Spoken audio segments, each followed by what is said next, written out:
ওং নমো ভগবতে বাসুদেবায়। শ্রীমদ্ভাগবত গীতা অথ প্রথম অধ্যায়, শ্লোক নম্বর 36। গতকাল আমরা 35 নম্বর শ্লোক পর্যন্ত আলোচনা করেছিলাম।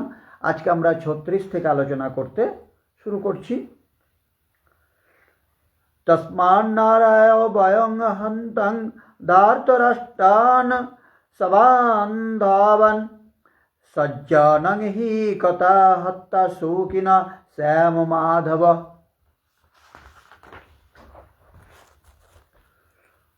এই ধরনের আততায়ীদের বধ করলে মহাপাপ আমাদের আচ্ছন্ন করবে। তাই বন্ধু বান্ধব ও ধৃতরাষ্ট্রের পুত্রদের সংহার করা আমাদের পক্ষে অবশ্যই উচিত হবে না। হে মাধব, আত্মীয় স্বজনদের হত্যা করে আমাদের কী লাভ হবে? আর তার ফলে আমরা কেমন করেই বা সুখী হব? তাৎপর্য: বেদের অনুশাসন অনুযায়ী আততায়ী 6 প্রকার। 1. যে বিষ দান করে। 2. যে ঘরে আগুন লাগায়। 3. যে মারাত্মক অস্ত্রের দ্বারা আক্রমণ করে। 4. যে ধনসম্পদ লুণ্ঠন করে। 5. যে অন্যের জমি দখল করে। এবং 6.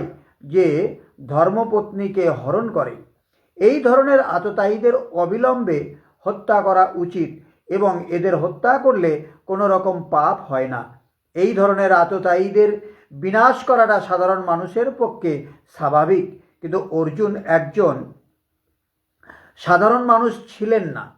তার চরিত্র ছিল সাধুসুলভ, তাই তিনি তাদের সঙ্গে সাধুসুলভ ব্যবহারই করতে চেয়েছিলেন। কিন্তু এই ধরনের সাধুসুলভ ব্যবহার ক্ষত্রিয়দের জন্য নয়। যদিও রাজ্যের দায়িত্বশীল প্রশাসককে সাধুর মতোই হওয়া প্রয়োজন, তাই বলে তাকে কাপুরুষ বলা চলবে না। যেমন শ্রীরামচন্দ্র এত সাধু প্রকৃতির ছিলেন যে এখনও মানুষ রামরাজ্যে বসবাস করবার জন্য উদ্গ্রীব, কিন্তু তার চরিত্রে কোনো রকম কাপুরুষতা দেখতে পাওয়া যায় না। রাবণ ছিল শ্রীরামের আততায়ী, যেহেতু সে তার পত্নী সীতাদেবীকে হরণ করেছিল, কিন্তু রামচন্দ্র তাকে এমন পর্যাপ্ত শাস্তি দিয়েছিলেন যা পৃথিবীর ইতিহাসে এমন শাস্ত্রী বিরল। অর্জুনের ক্ষেত্রে অবশ্য আততায়ীরা ছিল অন্য এক বিশেষ ধরনের। যেমন পিতামহ, শিক্ষক, ভ্রাতা, বন্ধু ইত্যাদি। তারা শত্রু হবার ফলে অর্জুন ভেবেছিলেন যে সাধারণ আততায়ীদের মতো তাদের পক্ষে কঠোর পদক্ষেপ তাদের বিরুদ্ধে নেওয়া উচিত হবে না। তাছাড়া সাধু প্রকৃতির মানুষদের সর্বদাই ক্ষমাশীল হওয়ার নির্দেশ দেওয়া হয়েছে। সাধুদের প্রতি এই ধরনের উপদেশ যে কোনো রাজনৈতিক সংকটকালীন অনুশাসন থেকে অধিক গুরুত্বপূর্ণ। অর্জুন মনে করেছিলেন রাজনৈতিক কারণবশত তার আত্মীয় স্বজনকে হত্যা করার চেয়ে সাধুসুলভ আচরণ ও ধর্মের ভিত্তিতে তাদের ক্ষমা করাই শ্রেয়। তাই সাময়িক দেহগত সুখের জন্য এই ধরনের হত্যাকার্যে লিপ্ত হওয়া তিনি সমীচীন বলে মনে করেননি। সর্বোপরি রাজ্য ও সুখ অনিত্য, তাই ক্ষণস্থায়ী এই সুখের জন্য আত্মীয় স্বজন হত্যার পাপে লিপ্ত হয়ে নিজের জীবন ও মুক্তির পথ চিরতরে রুদ্ধ করবার ঝুঁকি তিনি কেন নেবেন?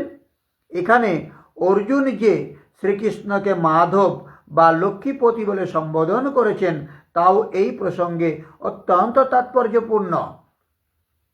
এই নামের দ্বারা তাকে সম্বোধন করে অর্জুন বুঝিয়ে দিলেন শ্রীকৃষ্ণ সৌভাগ্যের অধিষ্ঠাত্রী লক্ষ্মী দেবীর পতি। তাই অর্জুনকে এমন কোনো কার্যে নিয়োজিত করা তার উচিত হবে না যার পরিণতি হবে দুর্ভাগ্যজনক। শ্রীকৃষ্ণ অবশ্যই কাউকে দুর্ভাগ্য প্রদান করেন না, আর তার ভক্তের ক্ষেত্রে তো সে কথাই ওঠে না। তাই তিনি বলেছেন যে, হে জনার্দন, ধৃতরাষ্ট্রের পুত্রগণকে বধ করলে আমাদের কি সুখ হবে? যেখানে ধৃতরাষ্ট্র অর্থাৎ ধৃষ্টতার রাষ্ট্র, তার থেকে উৎপন্ন মহরূপ দুর্যোধনকে বধ করলে আমাদের কি আনন্দ হবে? এই সকল আততায়ীকে বধ করলে আমাদেরকে পাপই আশ্রয় করবে। জীবনযাপনের তুচ্ছ লাভের জন্য যে যে অনীতির সাহায্য নেয় তাকে আততায়ী বলে, কিন্তু যে আত্মোন্নতির পথে অবরোধ সৃষ্টি করে সে আরও বড় আততায়ী। আত্মদর্শনের বাধক কাম, ক্রোধ, লোভ, মোহ ইত্যাদি এই আততায়ী। তাহলে আসল শত্রু যারা, তারা কিন্তু আমাদের সামনের মানুষজন আমাদের শত্রু নয়, শত্রু আমাদের দেহের অভ্যন্তরীণ। খুব স্বাভাবিকভাবে বললে বোঝা যায় যে আমরা যখন যাত্রা থিয়েটার দেখতে যাই, তাতে এখানে মঞ্চে দেখা যায় এক পক্ষ শত্রুপক্ষ, একটা মিত্রপক্ষ। আমরা কোনো একটা পক্ষ অবলম্বন করে মনে মনে তাকে সাপোর্ট করে চলি, কিন্তু বাস্তবিক পক্ষে এই স্টেজের উপর যারা শত্রু এবং মিত্র, প্রকৃতপক্ষে তারা শত্রু না প্রকৃতপক্ষে তারা সকলেই মিত্র? গ্রিন রুমে গেলে পারে সবাই তো সকলে বন্ধু, একসাথে চা খায়, একসাথে টিফিন করে, মুড়ি খায়, হ্যাঁ। কিন্তু স্টেজের উপর উঠলে দেখা যাচ্ছে কেউ কাউকে চাবুক মারছে, কেউ কাউকে তলোয়ার দিয়ে হত্যা করতে যাচ্ছে।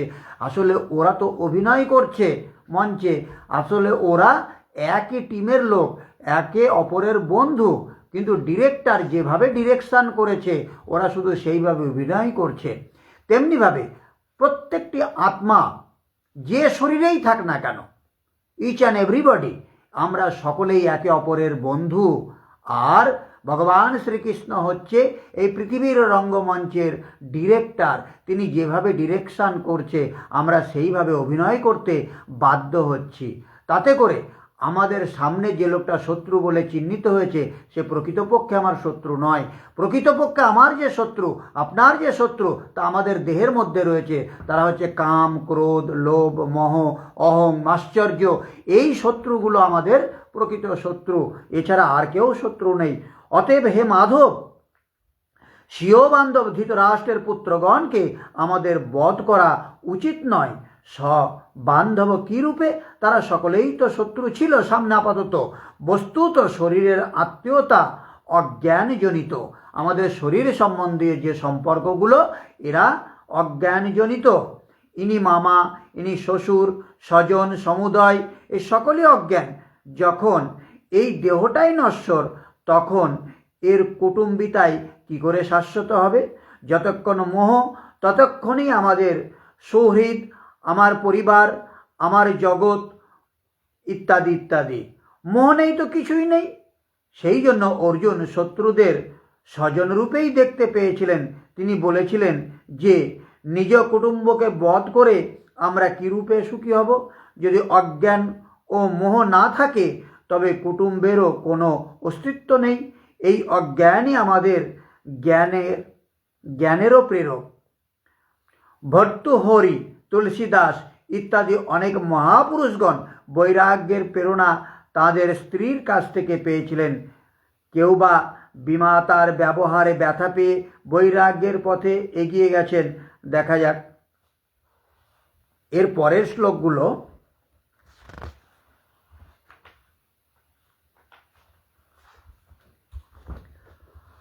আটত্রিশ নম্বর, 37 নম্বর। যদ্যপেতে নাপশান্তি লোভাপহত চেতস্য কুলক্ষয় কৃতং দোষং মিত্রদোহে চ পাতকম কথং নাগেয়মস্মাভিঃ পাপদস্মিন্নিবর্তিতুম কুলক্ষয় কৃতং দোষং প্রপশ্যন্তি জনার্দন। হে জনার্দন, যদি এরা রাজ্য লাভের দ্বারা প্রভাবিত হয়ে কুলক্ষয়জনিত দোষ ও মিত্রদ্রোহ নিমিত্ত পাপ লক্ষ্য করছে না, কিন্তু আমরা কুলক্ষয়জনিত দোষ লক্ষ্য করেও এই পাপ কর্মে কেন প্রবৃত্ত হব?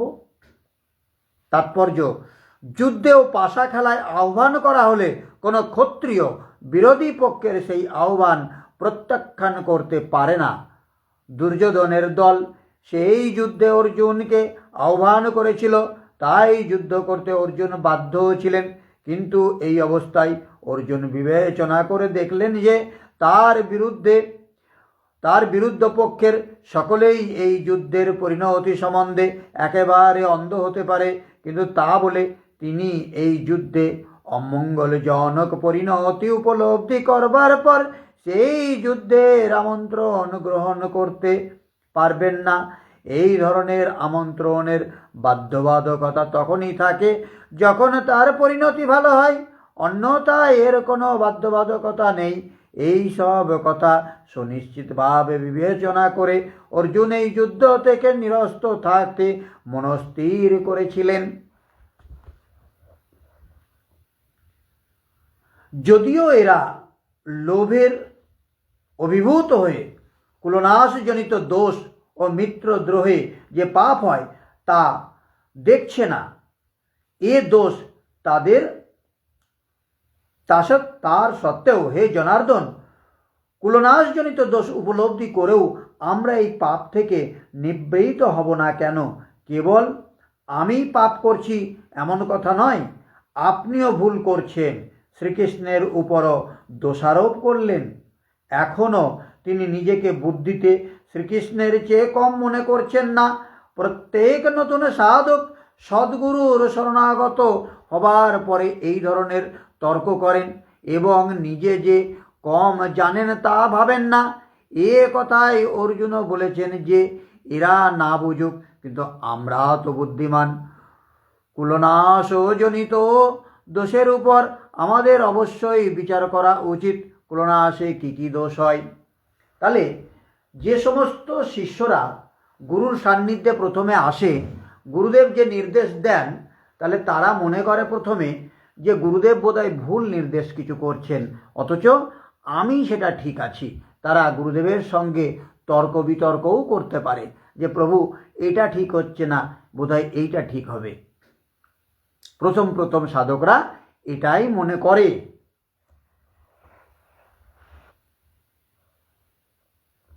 এবার আমরা 39 নাম্বার শ্লোক পড়ব।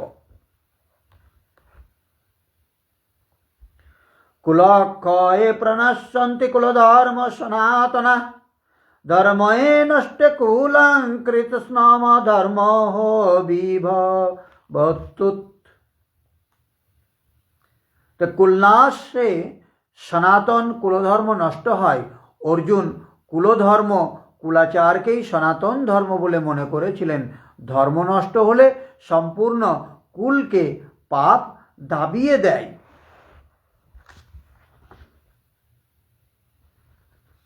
কুলক্ষয় হলে সনাতন কুলধর্ম বিনষ্ট হয় এবং তাহলে সমগ্র বংশ অধর্মে লিপ্ত হয়। এটা অর্জুনের ধারণা। তাৎপর্য বলছে, বর্ণাশ্রম সমাজ ব্যবস্থায় অনেক ধর্মীয় রীতিনীতি ও আচার অনুষ্ঠানের নির্দেশ দেওয়া আছে, যা পরিবারের প্রতিটি সদস্যদের যথাযথ গঠনে এবং পারমার্থিক উন্নতি সাধনে সহায়তা করে।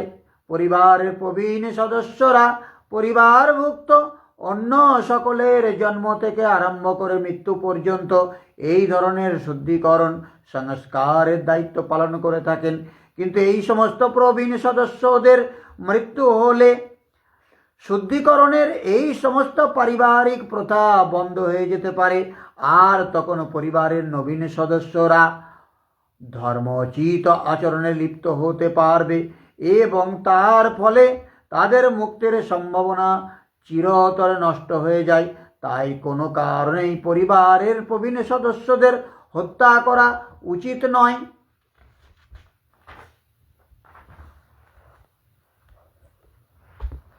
চল্লিশ নম্বর শ্লোক পড়ে আজকে আমরা বিশ্রাম দেব। অধর্মাভিভবাত কৃষ্ণ প্রদুষ্যন্তি কুলস্ত্রিয়, স্ত্রীষু দৃষ্টাসু বাঞ্ছেয় জায়তে বর্ণসংকর। হে কৃষ্ণ, কুলে অধর্মের প্রাদুর্ভাব হলে কুলবধূগণ কলুষিত হয়ে পড়ে এবং হে বাঞ্ছেয়, কুলস্ত্রীগণ অসৎ চরিত্রা হলে অবাঞ্ছিত প্রজাতির উৎপন্ন হয়।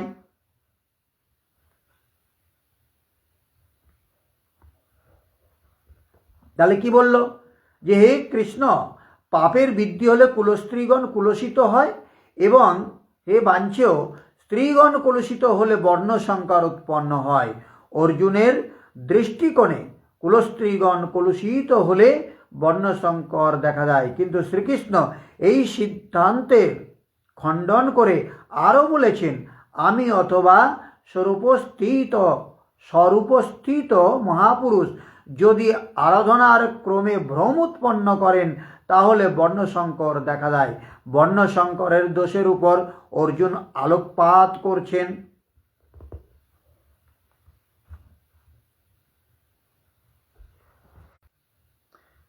মানব সমাজে ভালো জনগণই হচ্ছে জীবনে শান্তি, সমৃদ্ধি এবং পারমার্থিক প্রগতির মূল ভিত্তি। বর্ণাশ্রম ধর্মের নীতিসমূহকে এমনভাবেই তৈরি করা হয়েছে যাতে রাষ্ট্র ও সমাজের সর্বজনীন পারমার্থিক উন্নতির জন্য সমাজে সৎ জনগণের প্রাধান্য বজায় থাকে। এই ধরনের সৎ জনসমাজ নির্ভর করে নারীর সতীত্ব ও সত্যনিষ্ঠার উপর। শিশুদের মধ্যে যেমন বিপদগামী হবার ভীষণ প্রবণতা দেখা যায়, স্ত্রীলোকদের মধ্যেও তেমন ভীষণভাবে অধঃপতিত হবার প্রবণতা থাকে। তাই শিশু ও স্ত্রীলোকের উভয়েরই পরিবারের প্রবীণদের কাছ থেকে সুরক্ষার প্রয়োজন হয়। নানা রকম ধর্মীয় আচার অনুষ্ঠানে নিয়োজিত হলে স্ত্রীলোকেরা বিপদগামী হয়ে ব্যভিচারী হবে না। চাণক্য পণ্ডিতের মতে স্ত্রীলোকেরা সাধারণত অল্পবুদ্ধি সম্পন্না এবং তাই তারা বিশ্বস্ত নয়। তাই তাদের নানা রকম পারিবারিক ঐতিহ্যবাহী ধর্মানুষ্ঠানে সবসময় নিয়োজিত রাখা উচিত, আর তার ফলে তাদের সতীত্ব ও ভক্তি বর্ণাশ্রম পন্থায় অংশগ্রহণের যোগ্য সৎ মানুষের জন্ম দান করবে। বর্ণাশ্রম ধর্ম ব্যর্থ হলে স্বভাবত স্ত্রীলোকেরা অবাধে পুরুষদের সঙ্গে মেলামেশা করবার সুযোগ পেয়ে যায়, আর এভাবে তারা অবাঞ্ছিত সন্তানাদির জন্মের ঝুঁকিপ্রবণ ব্যভিচারে লিপ্ত হয়। দায়িত্বজ্ঞানহীন পুরুষদের জন্যও সমাজে ব্যভিচার প্রকট হয়ে উঠলে যুদ্ধ ও মহামারীর ঝুঁকি পূর্ণ অবাঞ্ছিত মানুষের সমাজে ছেয়ে যাবে। আজ আমরা এই 40 নম্বর শ্লোক পর্যন্ত আলোচনা করলাম। আগামী দিনে আমরা প্রথম অধ্যায়ের 41 নম্বর শ্লোক থেকে আলোচনা করব। ওং সর্বে ভবন্তু সুখিনঃ।